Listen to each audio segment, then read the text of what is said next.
আজ রান্না করছি কচুরলতি। দেখতে সাধারণ হলেও এর স্বাদ কিন্তু রাজকীয়। এই কচুরলতি আমাদের গ্রামীণ ঐতিহ্যকে ফুটিয়ে তোলে আর স্বাদে ভরে তোলে খাবারের প্লেটকে।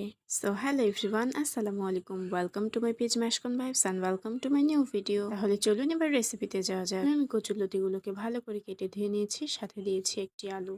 এবার একটি কড়াই দিয়ে দিচ্ছি কচুরলতি এবং আলুগুলোকে। এই কচুরলতির সাথে যে কোনো ছোট মাছ কিন্তু অসাধারণ লাগে। আমি এখানে দিচ্ছি ট্যাংরা মাছ, সাথে ছিল দুই একটি গচি এবং শিং মাছ। এবারে দিয়ে দিচ্ছি পেঁয়াজ কুচোনো, দিয়ে দিচ্ছি আদা রসুন জিরে বাটা, হলুদ গুঁড়ো, পরিমাণ মতো মরিচ গুঁড়ো, দিয়ে দিচ্ছি পরিমাণ মতো লবণ।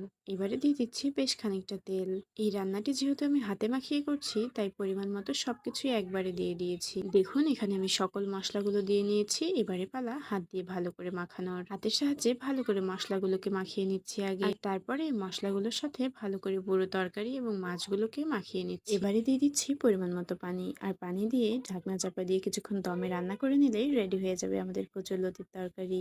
গরম ভাতের সাথে এই তরকারিটি খেতে লাগে অসাধারণ, একেবারে দুর্দান্ত। আজকের মতো এখানে শেষ করছি। আল্লাহ হাফেজ।